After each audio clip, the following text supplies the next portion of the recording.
Le serpent était le plus rusé de tous les animaux des champs que l'Éternel Dieu avait fait. Il dit à la femme, Dieu a-t-il réellement dit, vous ne mangerez pas de tous les arbres du jardin? La femme répondit au serpent, nous mangeons du fruit des arbres du jardin, mais quant au fruit de l'arbre qui est au milieu du jardin, Dieu a dit, vous n'en mangerez point et vous n'y toucherez point de peur que vous ne mouriez. Alors le serpent dit à la femme, vous ne mourrez point, mais Dieu sait que le jour où vous en mangerez, vos yeux s'ouvriront et que vous serez comme Dieu, connaissant le bien et le mal. Et on complète ce texte avec un texte que même les non-chrétiens connaissent, je dirais presque par cœur, c'est le Notre Père, Matthieu chapitre 6, verset 9.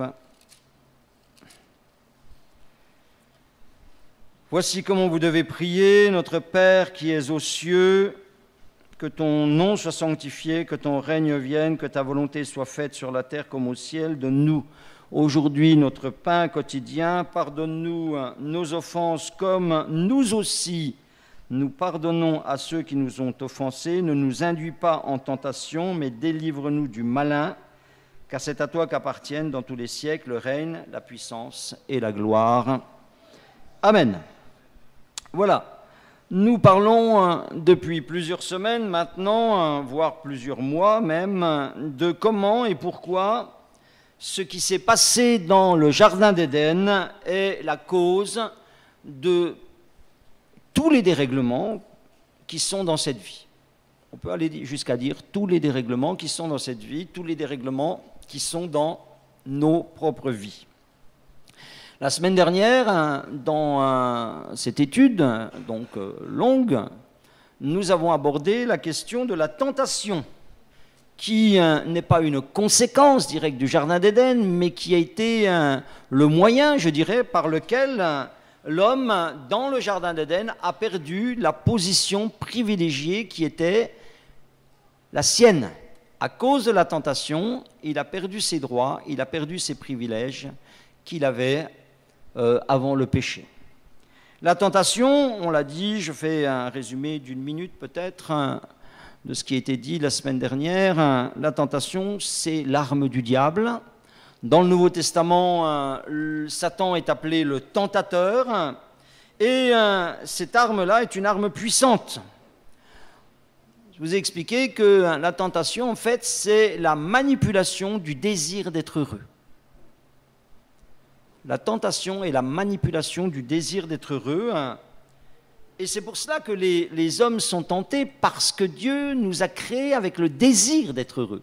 C'est Dieu qui a mis en nous ce désir d'être heureux, mais Dieu nous conduit au bonheur par des chemins qui sont à lui, qui sont particuliers. Or, le diable nous promet un bonheur par d'autres chemins. Et c'est pour cela, voyez-vous, que le diable tente, parce que le diable ne veut pas que la création de Dieu soit heureuse. Et il cache, en nous faisant prendre les chemins qui ne sont pas les chemins de Dieu, il met au bout de ces chemins-là la destruction, la mort et des conséquences terribles pour beaucoup de gens qu'il aura séduits, qui un jour ouvriront les yeux en enfer trop tard, pour se rendre compte qu'ils ont été trompés, abusés. Jésus aussi a été tenté, on l'a vu dans l'évangile de Matthieu, il a été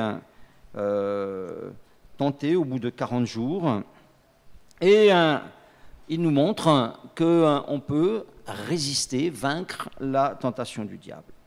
Nous avons lu le Notre Père ce matin, prière très connue de Jésus, et il est bon de rappeler ici que le Notre Père nous a été donné non comme une prière que nous devrions répéter sans cesse, comme le font certains dans certaines religions, mais le Notre Père nous a été donné comme un modèle, comme un cadre de prière pour que les disciples apprennent à prier. Donc il n'est nul besoin ou nulle question, où il n'est pas efficace en tous les cas de répéter à l'infini le Notre Père pour être exaucé. En donnant le Notre Père, Jésus a donné des sujets, les sujets, je dirais, principaux, essentiels, que nous pouvons, que nous devons aborder dans nos prières. Je ne vais pas faire une étude du Notre Père ce matin, mais d'abord dire que la première chose, c'est les intérêts de Dieu. D'abord, les intérêts de Dieu, que ton règne vienne, que ta volonté soit faite. Ensuite, nos propres besoins. Donne-nous aujourd'hui notre pain quotidien. Voilà. Ça peut être le pain, c'est les choses qui touchent notre vie quotidienne. Puis, il parle d'une chose essentielle, c'est le pardon. Vivre le pardon, se pardonner entre chrétiens. Et puis, en quatrième lieu, la tentation, la délivrance de la tentation. Et c'est dire combien le sujet fait partie des choses essentielles. Vous voyez, qu'il est là, dans le Notre Père, dans les choses essentielles à demander à Dieu.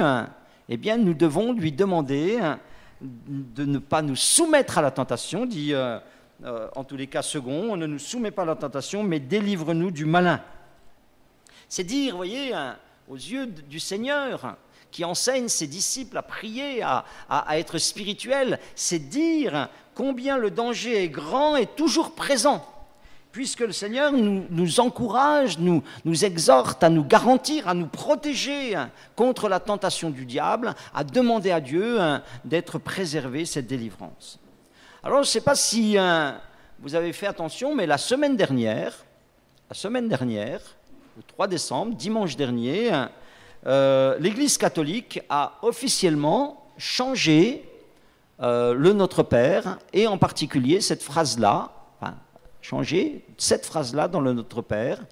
Et dorénavant, à l'Église catholique, lorsqu'on dit le Notre Père, on ne dit plus « ne nous soumets plus pas à la tentation, mais délivre-nous du malin », on dit « ne nous laisse pas entrer en tentation et délivre-nous du malin ». Voilà. On a changé « ne nous soumets pas à la tentation » par « ne nous laisse pas entrer en tentation ». Qu'est-ce que ça change? Lisons ensemble Jacques chapitre 1, verset 13.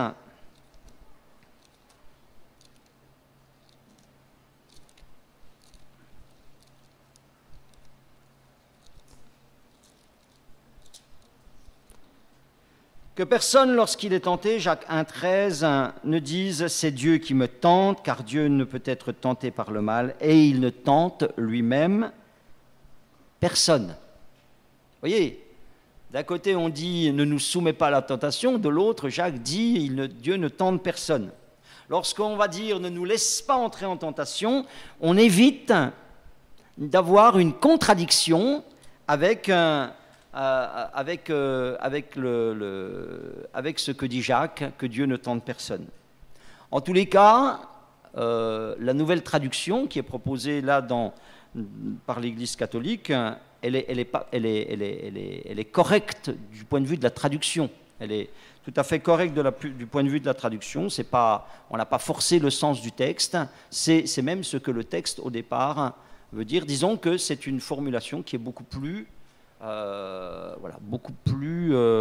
adéquate. C'est vrai que Dieu ne tente personne. C'est vrai que Dieu ne tente personne. Il ne tente personne au sens du diable. Ça veut dire qu'il ne tente personne comme le diable lui tente. Lui, le diable, il tente pour nous faire tomber. Mais Dieu, c'est vrai aussi, permet que nous soyons éprouvés ou que nous soyons testés. Lorsque nous disons maintenant « ne nous laisse pas entrer en tentation », nous disons que nous ne nous faisons pas confiance pour résister à la tentation et pour tenir bon dans les épreuves. Que nous disons à Dieu que nous sommes faibles et que bien, nous comptons sur lui, nous comptons sur son assistance pour être préservés. Et je voudrais vous faire remarquer quelque chose. Ça ne devrait pas être compliqué, mais curieusement, le mot grec qui se traduit par tentation va aussi se traduire par épreuve. C'est un mot qu'on retrouve plus de 60 fois dans le Nouveau Testament. Et je vais vous donner deux exemples. Vous allez voir deux textes. Et c'est le même mot dans les deux textes. Et vous allez voir que dans un mot, obligatoirement, on va le traduire par tenter, au sens du diable. et pour cause, puisque dans Matthieu chapitre 4, il est dit que, Matthieu chapitre 4, il est dit que, alors Jésus fut emmené par l'Esprit dans le désert pour être tenté par le diable, peirazo en grec, voilà, c'est le mot qui est là.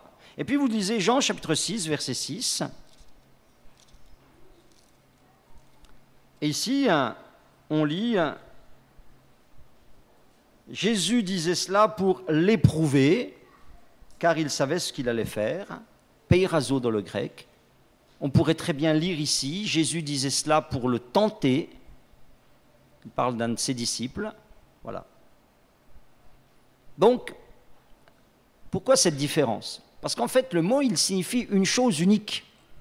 Le mot, il signifie une chose unique, il est interchangeable, il signifie éprouver avec le désir de découvrir ce qu'il y a de bon ou de mauvais, de puissance ou de faiblesse dans une personne ou dans une chose. Vous voyez?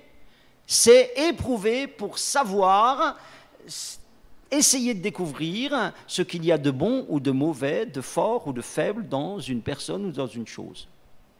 Un mot, peirazo. Seulement, la grande différence entre l'épreuve faite par Dieu et l'épreuve faite par Satan, c'est le but qui est recherché. Lorsque Dieu éprouve ou lorsque Dieu tente, puisque le même mot, lorsque cette action-là, elle est par Dieu, c'est une mise à l'épreuve. Avec quelle intention? Avec l'intention que les hommes en sortent plus sains, qu'ils en sortent plus humbles, qu'ils en sortent plus forts, qu'ils ne l'étaient avant d'être éprouvés. Ainsi, c'est pour ça que vous avez des textes comme Jacques chapitre 1, verset 2. Alors, ceux qui ont traduit la Bible, souvent ils ont fait cette distinction dans la traduction, mais ce qu'on ne voit pas comme ça, nous, parce qu'on a soit le mot tenté, soit le mot éprouvé, mais ce qu'on ne voit pas, c'est que dans le grec, c'est le même mot. Sauf que lorsque c'est Dieu qui est derrière, on met éprouvé, lorsque c'est le diable qui est derrière, on met tenté. Mes frères, Jacques chapitre 1, verset 2, regardez comme un sujet de joie complète les diverses épreuves auxquelles vous pouvez être exposés, ou les diverses tentations, c'est le même mot, sachant que l'épreuve de votre foi produit la patience. Vous voyez? Là, il y a une mise à l'épreuve, et Dieu, qu'est-ce qu'il veut? Il veut que celui qui passe par là, il en sorte avec plus de patience. Et la patience est une grande et belle chose, c'est quelque chose qui nous aide à être victorieux dans cette vie. 2 Corinthiens chapitre 13, verset 5, pardon. Examinez-vous vous-même pour savoir si vous êtes dans la foi. Littéralement, tentez-vous vous-même. Alors vous avez des versions qui mettent éprouvez-vous vous-même, voilà. Donc on comprend, c'est le même mot. Hein, on comprend ici que ça ne peut pas être une tentation au sens où on l'entend, une tentation du diable. On ne va pas se tenter pour se produire du mal dans sa vie. Donc l'épreuve de Dieu, c'est un petit peu, vous savez, l'image du minerai qu'on prend et puis qui n'est pas pur, hein, qui a de la roche, etc., qu'on va mettre dans la fournaise, avec quel espoir, avec quelle attente, que, eh bien, on va en séparer le bon métal de la scorie, de ce qu'on appelle la scorie, de ce qui est inutile, pour en avoir quelque chose de bon. Ça, c'est le péraismos par Dieu. Et puis vous avez éprouvé et tenté par le diable. Là, c'est tout autre chose, avec le même mot. C'est une mise à l'épreuve, mais avec l'intention, l'espoir que ce qui est éprouvé ne sortira pas de la fournaise approuvé, mais réprouvé, désapprouvé. C'est ça l'attente du diable, c'est ça le but du diable. Le diable, lui, il tente pour faire tomber. Dieu nous éprouve, ou nous tente, entre guillemets, pour nous élever. Le diable, lui, il nous tente ou il nous éprouve pour nous faire tomber. Le même mot, Dieu éprouve pour approuver, Satan tente pour faire tomber. On le voit bien, ça, par exemple, dans l'histoire de Job. Dans l'histoire de Job, on voit cette dualité. Le diable, il veut que Job en arrive à maudire Dieu. C'est ça son but recherché. C'est pour cela qu'il va l'éprouver, qu'il va être derrière la femme de Job, qu'il va lui dire mais maudit Dieu. Voilà, ça c'est le but recherché par le diable. Et bien sûr, si Job maudit Dieu, la coupure va se faire. Mais Dieu, il accepte cette mise à l'épreuve. Et qu'est-ce qu'il veut démontrer ?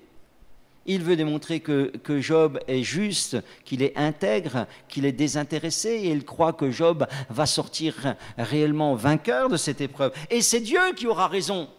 Et c'est Dieu qui sortira vainqueur de ce combat. J'aimerais vous dire ce matin, et j'en viens à nous, j'ai voulu faire... Je suis parti de loin, vous expliquer des choses peut-être un petit peu compliquées à comprendre, mais pour arriver à vous dire qu'un semblable combat s'engage dans la vie de chaque croyant. Dieu nous veut dans sa lumière et le diable nous veut dans ses ténèbres. Et c'est là que ça se passe. Et le diable va nous tenter pour qu'on aille dans les ténèbres. Et Dieu va nous éprouver peut-être pour qu'on aille dans la lumière. Alléluia. Et c'est pour cela, voyez-vous, que jusqu'au bout, jusqu'à ces dernières heures sur la terre, on se rend compte que Jésus a mis en garde ses disciples contre la tentation. Luc, chapitre 22, verset 40. Il est là dans le jardin de Gethsémanée. Dans quelques heures, il va être arrêté, puis jugé, et puis condamné. C'est l'espace de quelques heures. C'est là, nous sommes dans la dernière journée ou les 2 dernières journées du Seigneur. Et qu'est-ce qu'il dit ? Chapitre 22, verset 40 de Luc. « Priez afin que vous ne tombiez pas en tentation. » Quand nous passons des moments difficiles, et les moments difficiles ne manquent pas dans cette vie, Jésus sait que le diable va manipuler notre désir de bonheur. Nous avons un désir de bonheur. Nous ne vivons pas bien lorsque nous sommes malheureux. Nous avons tous, lorsque nous sommes malheureux, un désir de nous en sortir, un désir de vivre mieux, un désir d'aller mieux. Et nous savons, je vous l'ai dit la semaine dernière, que le diable, il procède avec des mirages. Le diable va nous faire croire qu'en nous éloignant de Dieu, en nous éloignant de sa volonté, les choses iront mieux. C'est cela qu'il fait. C'est ça qu'il fait dans le jardin d'Éden. Il dit, mais vous n'avez pas besoin de Dieu. Vous mangez l'arbre, vous allez être bien plus heureux. Et puis c'est la catastrophe qui est derrière. Lorsqu'on est peut-être dans des moments difficiles, parce que la vie nous occasionne des moments difficiles, la tentation, elle va venir là. Priez afin que vous ne tombiez pas dans la tentation, dit Jésus. Et dans cette situation, au verset 42, il dit, vous voyez tout de suite derrière, il dit, « Père, si tu voulais éloigner de moi cette coupe, mais que ma volonté ne se fasse pas, mais la tienne. » Voilà, qu'est-ce qu'il dit Jésus ? Non pas ma volonté, mais la tienne. Parce qu'il sait que tout l'enjeu est là. Dans le jardin d'Éden, l'enjeu était là. Adam et Ève ont simplement abandonné la volonté de Dieu au sujet de l'arbre de la connaissance. Dieu avait dit, vous n'en mangerez pas. Il y avait une volonté qui était là. Qu'est-ce qu'ils ont fait ? Ils ont abandonné la volonté. Et là, lorsque la tentation du diable vient, c'est toujours ça, de nous faire sortir de la volonté de Dieu. C'est ça l'enjeu, la volonté de Dieu dans notre vie. Est-ce qu'on va continuer à la faire ou est-ce qu'on va en sortir ? Et lorsqu'on souffre, lorsqu'on est dans la difficulté, lorsqu'on a soif, lorsqu'on a faim, le mirage vient. Oh, si tu prends tel chemin, ah oui, c'est vrai, il va t'éloigner de Dieu, mais tu vas être heureux. Et puis on va saisir le mirage. On ne sera pas heureux, on ne sera pas plus heureux. Et puis on aura perdu la communion avec Dieu, on aura perdu le contact avec Dieu. Priez afin que vous ne tombiez pas dans la tentation. C'est-à-dire, priez pour rester debout quand la tentation viendra. Que vous ne tombiez pas. Quand la tentation viendra, que vous ne tombiez pas, que vous puissiez rester debout. La Bible nous avertit, il y a un verset qui dit que celui qui se croit debout prenne garde de tomber. Est-ce que vous savez quel est le verset qui suit ensuite ? C'est très intéressant.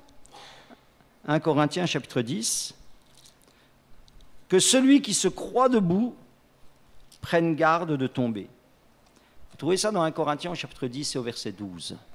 Et le verset 13 dit « Aucune tentation ne vous est survenue qui n'ait été humaine. » Voyez, le sujet, c'est la tentation. Le sujet, c'est la tentation. Que celui qui se croit debout fasse attention, parce que la tentation va venir. Et elle peut être puissante. Il peut nous sembler que cette tentation, elle est au-dessus de nos forces. Mais ici, nous avons une formidable promesse. Il est dit « Aucune tentation ne vous est survenue qui n'ait été humaine, et Dieu, qui est fidèle, ne permettra pas que vous soyez tentés au-delà de vos forces, mais avec la tentation, il préparera aussi le moyen d'en sortir, afin que vous puissiez la supporter. » Alléluia. Nous avons une promesse formidable. Nous sommes sujets à la tentation. Le diable va nous tenter, la vie va nous tenter, notre propre nature va nous tenter à nous séparer de Dieu, parce que c'est comme ça, c'est quelque chose qui est, c'est ce grand combat entre les ténèbres et la lumière. Et personne ne doit se croire assez fort pour pouvoir, passer facilement. Satan vous a réclamé pour vous cribler comme on crible le froment. Voilà ce que Jésus dit là, juste avant de Gethsémane à ses disciples. Et ici, nous avons une formidable promesse.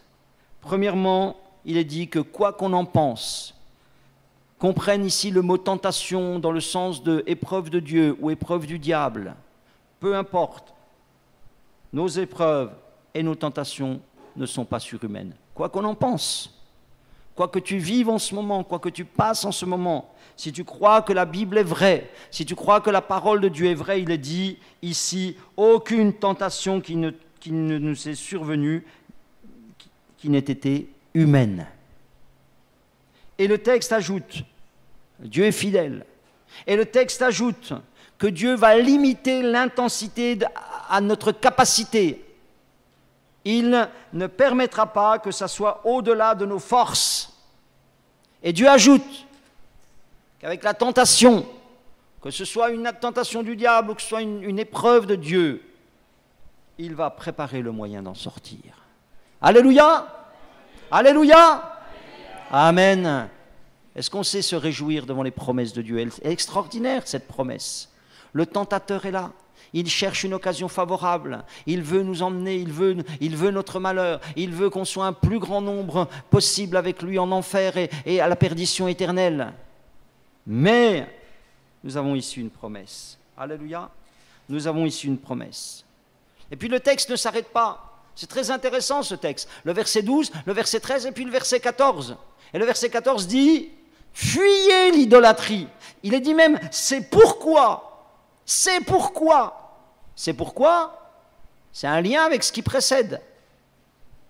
C'est pourquoi, mes bien-aimés, fuyez l'idolâtrie. Ça veut dire qu'on a notre part à faire. Ça veut dire qu'on a notre part à faire. C'est l'histoire de ce petit garçon. Sa maman, elle avait fait du pain d'épices. Et puis, elle dit, écoute, c'est pour 4 heures. Elle avait fait ça en début d'après-midi. Et puis, il y avait un pot à biscuits. Elle avait mis ça dans le pot à biscuits sur la table de la cuisine. Et puis, elle dit, tu n'y touches pas avant 4 heures. Et puis, au bout d'un moment, la maman entend du bruit à la cuisine. Elle va. Et qu'est-ce qu'elle voit? Elle trouve le gamin avec la main dans le pot à biscuits. Et il dit, qu'est-ce que tu fais? Et le gamin dit, là, je résiste à la tentation. Je résiste à la tentation. Voilà, petite anecdote amusante, hein. Mais une grande vérité spirituelle qui est là. Hein. Comment résister à la tentation lorsque notre main est déjà dans le pot? C'est pas possible. Ça ne va pas être possible, c'est trop tard à ce moment-là. Nous avons été pris, attirés dans le piège, nous avons mis notre main dedans, l'a pas joué son rôle. Jusqu'à la fin de notre vie sur cette terre, la tentation sera toujours présente. Mais lorsqu'elle surviendra, Dieu, qui est fidèle, ne permettra pas que nous soyons tentés au-delà de nos forces. Et avec la tentation, il préparera aussi le moyen d'en sortir. Alléluia. Amen. On va voir, Dieu veut nous donner. C'est pour ça qu'il dit, Seigneur, ne nous laisse pas entrer dans cette tentation. Délivre-nous du malin, qu'il ne prenne pas des droits sur nous. Alléluia. Quand nous sentons assaillis par un mauvais désir, ne tournons pas autour du poids biscuit. Ne mettons pas notre main dans le poids biscuit, parce que c'est comme ça que nous serons pris. Il y a des choses à faire, fuyez l'idolâtrie. C'est-à-dire, il y a des choses à faire pour rester vainqueur de la tentation. Que celui qui se croit debout prenne garde de tomber. C'est un avertissement pour les chrétiens. Et c'est un avertissement en particulier pour ceux qui se croient les plus forts. Parce que la Bible nous dit que les plus forts parfois ont succombé. Tout simplement parce qu'ils ont manqué de sagesse. Tout simplement parce qu'ils ont manqué de prudence, tout simplement parce qu'ils ont mis la main dans le pot. Je pense ici à Samson. Je pense ici à Samson qui va succomber à la tentation. Est-ce que Samson n'était pas fort? L'Écriture nous dit que c'était l'homme le plus fort que Dieu lui avait conféré une force extraordinaire. Juge, chapitre 16. On lit un petit peu au sujet de cette histoire et comment cet homme va tomber. Comment cet homme, je vous ai dit la semaine dernière, va voir un mirage. Il va croire que, qu'il pouvait faire et vivre n'importe comment, et puis que ça ne changerait rien. C'est un mirage. Parce que l'Écriture nous dit qu'il aura les yeux crevés et qu'il se retrouvera lié de chaînes d'airain, tournant la meule dans sa prison. Chapitre 16, verset 19, elle l'endormit sur ses genoux, et ayant appelé un homme, elle rasa les 7 tresses de la tête de Samson et commença ainsi à le dompter. Il perdit sa force. Vous savez ce qu'il a fait, Samson? Il a mis la main dans le pot. Et il a dit, je vais résister à la tentation. Mais il a résisté à rien du tout. Vous savez, il a dit que sa tête, elle était sur les genoux de cette femme. Mais sa tête, elle n'aurait jamais dû être sur les genoux de cette femme. Le verset 5 nous dit...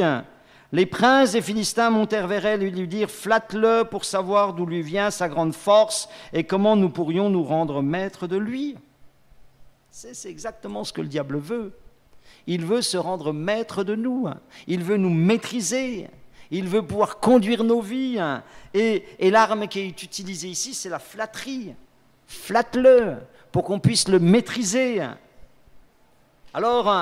là, vous avez les pas par lesquels, petit à petit, Samson va succomber à cette flatterie, à cette tentation. D'abord, au verset 13, Delilah dit à Samson, « Jusqu'à présent, tu t'es joué de moi. Tu m'as dit des mensonges. Déclare-moi avec quoi il faut te lier. » Il lui dit, « Tu n'as qu'à tisser les 7 tresses de ma tête avec les chaînes de tissu. » Vous voyez ce qu'il fait? Il joue avec le feu. Le problème, il est dans ses cheveux. Si on lui coupe ses cheveux, il perd sa force. Alors lui, il dit, c'est avec les tresses de mes cheveux. Alors il ne dit pas couper au départ, il dit, mais si on me les attache, c'est un petit peu, c'est tiède, là tu chauffes. Il joue. D'ailleurs, si vous lisez tout le passage, vous verrez qu'au fur et à mesure, il parle de 7 cordes, puis après il parle des 7 tresses de ses cheveux. Voilà. Vous savez, quand on joue avec le feu, on finit par se brûler. Et puis ensuite, il est dit au verset 17, il lui ouvrit tout son cœur. Voilà. Ça, c'est l'autre pas. Il lui ouvrit tout son cœur. Il a vendu le secret de sa force. La défaite vient quand on parle trop. La défaite vient quand on expose trop son intimité à des gens qui ne sont pas de confiance. Il s'est livré aux ténèbres, tout simplement. Et puis le verset 20, elle dit alors, les Philistins sont sur toi, Samson. Il se réveilla de son sommeil, je m'en tirerai comme les autres fois, je me dégagerai. Il ne savait pas que l'Éternel s'était retiré de lui. Quelle phrase terrible. Il ne savait pas que l'Éternel s'était retiré de lui trop tard. Il va succomber dans la tentation. Le mirage cesse. Vous savez ? Le mirage, il cesse automatiquement. Dès qu'on a consommé le péché, le mirage cesse et il perd sa force. Il est sans force. parce qu'il s'est fié à ses cheveux, parce qu'il s'est fié aux promesses qui avaient été faites à son sujet, parce qu'il s'est fié aux victoires passées, je m'en sortirai comme les autres fois, parce qu'il s'est fié à l'appel qu'il avait reçu de Dieu et une fidélité qui aurait été inconditionnelle de Dieu, mais tout cela c'était dans sa tête. Dieu est fidèle si on est dépendant. Et quand on dit que dans le jardin d'Éden, le premier enjeu, ça a été la dépendance, de couper la dépendance par rapport à Dieu. Et là, voilà, il n'est plus dépendant de Dieu, il est dépendant de ses propres forces, de ses propres principes, puis il va tout perdre. Verset 21, les Philistins le saisirent, lui crevèrent les yeux, et le firent descendre à Gaza, et le lièrent avec des chaînes d'airain, et il tournait la meule dans la prison. Oui, que celui qui se croit être debout prenne garde de tomber. Et puis voici David. Voici David. David n'était-il pas fort? Oui, il était fort, David. Probablement l'un des hommes les plus forts spirituellement de l'Ancien Testament. Et qu'est-ce qu'on lit à son sujet? Cette terrible histoire de tentation, de mirage aussi, de Samuel, chapitre 11. Et toutes ces choses, elles sont tellement actuelles. Elles sont tellement pour nous aujourd'hui. C'est tellement toujours les mêmes processus, les mêmes mécanismes qui se mettent en route. 2 Samuel, chapitre 11, verset 1, l'année suivante, au temps où les rois se mettaient en campagne, David envoya Joab avec ses serviteurs et tout Israël pour détruire les fils d'Ammon et pour assiéger Rabat. Mais David resta à Jérusalem. Un soir, David se leva de sa couche et comme il se promenait sur le toit de la maison royale, il aperçut de là une femme qui se baignait et qui était très belle de figure. David fit demander qui était cette femme et on lui dit, n'est-ce pas Bathsheba, fille d'Éliam, femme d'Uri, le Héthien? Et David envoya des gens pour la chercher. Elle vint vers lui et il coucha avec elle. Voilà. Et lorsque le mirage cesse, voilà, jusque-là, on a le panoramique, il a une vision extraordinaire, il a un film extraordinaire, et puis il couche avec, et puis voilà, dans les jours qui suivent, il se retrouve avec une femme qui est enceinte, et puis avec un mari qui est embarrassant, et puis qu'il se sent obligé d'assassiner et qu'il fait assassiner. Ici, vous avez 3 pas vers la chute, trois manières dont on entre en tentation et on succombe. Premièrement, le verset 1, ce que nous dit le verset 1, David envoya Joab avec ses serviteurs et tout Israël pour détruire les fils d'Ammon et pour assiéger Rabat, mais David resta à Jérusalem. S'il avait été au combat avec les autres, ça ne serait pas arrivé. Lorsqu'on n'est pas à sa place, d'une manière plus large et plus spirituelle, lorsqu'on n'est pas dans le service, on est en danger. Vous voyez, David, il envoie les autres au combat et lui, il n'y est pas.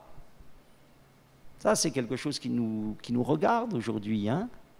Lorsqu'on n'est plus dans le combat spirituel, lorsqu'on n'est plus dans le combat pour gagner des âmes, lorsqu'on n'est plus dans le combat pour construire l'Église, il y a tout un tas d'autres choses qui occupent notre cœur et nos pensées. Et puis, le verset 2, un soir, David se leva de sa couche et comme il se promenait sur le toit, il aperçut de là une femme qui se baignait, qui était très belle de figure. Voilà. Comme en Éden, vous savez, il vit que la femme était belle à manger, quoi. C'est la même chose. C'est la même chose. Si on ne sèche pas la convoitise, elle nous emportera. Lorsqu'on entretient, lorsqu'on cultive une mauvaise pensée, c'est déjà la main dans le pot. Et puis, le verset 3, troisième pas, David fit demander qui était cette femme. Et puis après, David envoya des gens pour la chercher. Voilà, ça c'est la main dans le pot. Il brise la distance. Au lieu de fuir le fruit défendu de la femme mariée, il demande qui c'est. On lui dit, c'est la femme d'Uri, le Héthien, ton soldat, ton général, etc. Donc il est parfaitement informé. Et qu'est-ce qu'il fait? Il ne ferme pas la fenêtre de sa chambre et puis il ne va pas se coucher. Il brise la distance. Et puis, quelque temps après, chapitre 12, verset 9, Dieu lui dit, pourquoi donc as-tu méprisé la parole de l'Éternel en faisant ce qui est mal à ses yeux? Tu as frappé de l'épée Uri le Héthien, tu as pris sa femme pour en faire ta femme, et lui tu l'as tué par l'épée des fils d'Ammon. Maintenant l'épée ne s'éloignera jamais de ta maison parce que tu m'as méprisé et parce que tu as pris la femme d'Uri le Héthien pour en faire ta femme. Voilà. Le mirage cesse, les conséquences sont là. Voilà. Mais la grâce aussi est là. Hein. Mais la grâce aussi est là. Oh, nous avons un Dieu de grâce. Parce que ce David qui se repent, bien Dieu le relève. Dieu le relève encore. Amen. Mais la Bible nous donne aussi l'exemple de ceux qui ont résisté à la tentation. Parce que finalement, le mieux quand même, c'est de ne pas entrer en tentation et c'est de ne pas tomber dans la tentation. Parce qu'on s'évite bien des problèmes. Et puis là, vous avez deux personnages emblématiques. D'abord, Joseph. Et Joseph est intéressant parce que c'est un homme comme nous. C'est pas le Seigneur Jésus, c'est un homme comme nous. Et puis un jour, il est confronté à la tentation. Et Genèse, chapitre 39. Vous connaissez peut-être cette histoire. Verset 7. Genèse 39, 7. Après ces choses, il arriva que la femme de son maître porta les yeux sur Joseph et dit, couche avec moi. Il refusa et dit à la femme de son maître, voici mon maître ne prend avec moi connaissance de rien dans la maison et il a remis entre mes mains tout ce qui lui appartient. Il n'est pas plus grand que moi dans cette maison. Il ne m'a rien interdit excepté toi parce que tu es sa femme. Comment ferais-je un aussi grand mal et pécherais-je contre Dieu ? Quoiqu'elle parlât tous les jours de Joseph, il refusa de coucher auprès d'elle, d'être avec elle. Un jour qu'il était entré dans la maison pour faire son ouvrage et qu'il n'y avait là aucun des gens de la maison, elle le saisit par son vêtement, disant « Couche avec moi !» Il lui laissa son vêtement dans la main, il s'enfuit au dehors lorsqu'elle vit qu'il lui avait laissé son vêtement dans la main et qu'il s'était enfui dehors, etc. Vous voyez, ça ressemble au jardin d'Éden, ça. Tu peux prendre tout ce que tu veux dans ma maison, sauf ma femme. Tu peux manger de tous les arbres qui sont dans le jardin, sauf l'arbre qui est au milieu du jardin. C'est la même chose. C'est la même chose. Et naturellement, eh bien, le diable vient là. Et qu'est-ce qu'il veut? Qu'est-ce qu'il fait? Eh bien, il va manipuler son désir de bonheur. Il va lui dire, Joseph, tu possèdes beaucoup, tu as beaucoup réussi, mais tu peux posséder encore plus. C'est ce qu'il a dit à Ève, ce qui n'était pas heureux dans le jardin, ils avaient tout. Oui, mais vous pouvez devenir comme Dieu. Tu peux devenir comme ton maître. Tu peux avoir son épouse et finalement tu peux prendre la place de ton maître. Mais c'est un mirage. Et Joseph, il ne cède pas au mirage. Il nous a dit, premièrement, il refuse, verset 8. Il refusa. Il refuse les avances de cette femme. Ça veut dire qu'il prend une position ferme mentalement. Là, il refuse. Ensuite, il donne un sens, une valeur aux interdits. Il dit, il n'est pas plus grand que moi dans cette maison, il ne m'a rien interdit excepté toi parce que tu es sa femme. Voilà.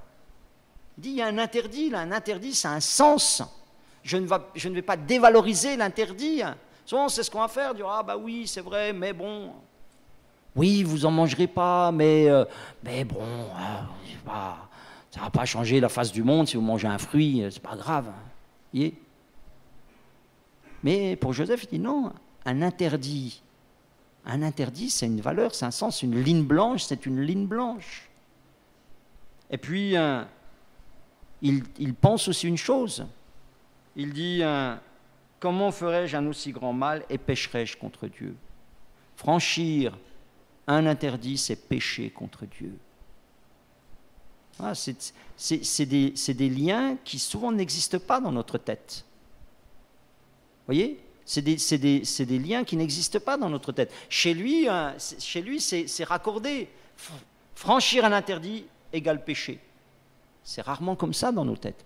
Oui, franchir un interdit, bon, voilà, pas vu, pas pris, c'est pas si grave, il y a des choses plus graves que ça, il y a des gens qui font pire que moi, patati patata. Voilà. Il y a une déconnexion. Là, chez lui, il y a une connexion entre franchir une limite et le péché. Tac, tout de suite, Franchir une limite, ça allume une lumière péché. Ça, c'est important. Est-ce qu'on est connecté comme ça? Est-ce qu'on est câblé comme ça dans son esprit? Et puis le verset 10 dit, « Lorsqu'elle parla tous les jours à Joseph, il refusa de coucher auprès d'elle, d'être avec elle. » Vous voyez? Il refuse la proximité. Il ne met pas la main dans le pot, lui. Il ne met pas sa tête sur ses genoux, lui. Vous savez, pour ne pas se brûler avec le feu, hein, le mieux, c'est de ne pas s'en approcher. Il refusa d'être auprès d'elle. Il refusa d'être avec elle. Il la fuit. Elle est dans cette pièce, il va dans l'autre. Et puis il nous est dit au verset 12 que quand vraiment il a une attaque frontale, il laissa son vêtement dans sa main et il s'enfuit au dehors. Il met la distance. Hein? Fuyez l'idolâtrie, on l'avait lu tout à l'heure. C'est notre part à faire. C'est la part de Joseph. Il fait ce qu'il peut, mais il peut faire ça il peut faire. Il nous a dit qu'il s'enfuit au dehors. Et puis, vous connaissez peut-être la fin de l'histoire, le maître revient, sa femme lui ment, et le maître prend Joseph et le met dans la prison, dans le lieu où les prisonniers du roi étaient enfermés. Il fut là en prison. Et vous me direz peut-être, quelle différence, pasteur? Quelle différence? Samson, il cède à la tentation, il est en prison. Celui-là, il ne cède pas à la tentation, il est aussi en prison. Oui, mais, verset 21, l'Éternel fut avec Joseph. L'Éternel fut avec Joseph. Samson tombe et il est dit, il ne savait pas que l'Éternel s'était retiré de lui. Avant, Samson avait la force de Dieu, après, il ne l'avait plus. Avant, Joseph, verset 2, l'Éternel fut avec lui. Après, l'Éternel fut avec Joseph. Vous voyez la différence? La différence, c'est que de cette épreuve, parce que Joseph transforme cette tentation du diable en une épreuve, il va sortir grandi de cette épreuve. Il va sortir élevé de cette épreuve. Parce que quand Dieu nous fait passer par ces choses et qu'on résiste, c'est pour qu'on sorte grandi. Comme Job, du côté du diable, c'est une tentation, du côté de Dieu, c'est une épreuve. Parce qu'il transforme la tentation en épreuve, il sort grandi. Alléluia. Ce qui est important, c'est de ne pas perdre la présence de Dieu, de ne pas perdre l'accompagnement de Dieu. Amen. On va s'arrêter là. Il faudra encore parler de Jésus, le grand vainqueur de la tentation, et que le diable... Il a dit qu'il est 40 jours sans manger. Matthieu chapitre 4, verset 2, et qu'au bout de 40 jours, Jésus a faim. Il eut faim, dit le texte. Et qu'est-ce que le diable fait? Il lui crée un mirage. Il a faim, il a très faim, et tout d'un coup, il lui crée un mirage, il lui dit, regarde toutes les pierres là, tu vois bien, c'est tout du pain. Des pains partout. Il regarde, il y avait des pains partout. C'est écrit comme ça. Après avoir jeûné 40 jours et 40 nuits, il eut faim. Le tentateur s'étant approché, lui dit, si tu es le Fils de Dieu, ordonne que ces pierres deviennent des pains. Mais regarde, du pain, il y en a partout là. Regarde tous ces cailloux là, mais ça peut être du pain. C'est un mirage. C'est un mirage. Il manipule son désir de manger, d'être satisfait. Désir qui est légitime. C'est un désir qui est légitime, il a faim. Mais Jésus sait que le point numéro 1, le point essentiel, et c'est là où le diable attaque toujours, la dépendance.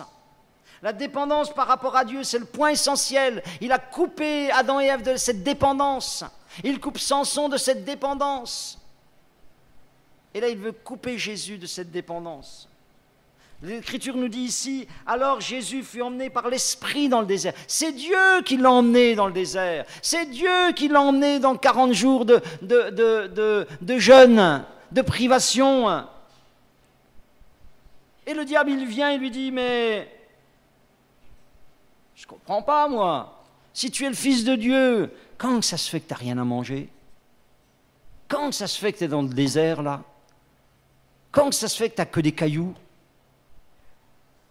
Mais Si tu es le Fils de Dieu, mais sers-toi de ton pouvoir divin. Et puis règle ton problème. Qu'est-ce que c'est que ces histoires? Regarde là, tu pourrais transformer ces cailloux en pain, ça serait vite réglé. Le diable, il nous pousse à l'indépendance. C'est ça qu'il fait. Vous savez ce qui est remarquable, et je ne vais pas creuser plus la tentation de Jésus, on pourrait faire toute une matinée dessus, mais ce qui est remarquable avec la tentation de Jésus, c'est que Jésus a résisté aux 3 attaques du diable avec seulement la parole de Dieu. Il est écrit, il est écrit, il est écrit. Il est écrit, c'est la décision de placer la parole de Dieu au-dessus de notre volonté. C'est ça. Moi, je peux penser une chose ou une autre, mais la parole, elle dit ça. Moi, je peux être attiré par la femme de Potiphar, dit Joseph, mais la parole, elle dit ça. Moi, je peux être intéressé par cet arbre de la connaissance, ce fruit qui est bon à manger, mais Dieu a dit qu'on ne devait pas toucher cet arbre. Vous voyez? Il est écrit. Tant qu'on dira « il est écrit » et qu'on s'y tiendra, le malin ne nous touchera pas. Le malin ne peut pas nous toucher. À partir du moment où on discute la parole de Dieu, on la rabaisse, on ne la prend pas pour notre volonté, ça y est, c'est fini. On a mis la main dans le pot, on a commencé à marcher dans un terrain glissant. Je termine simplement avec Hébreux, chapitre 2, verset 18.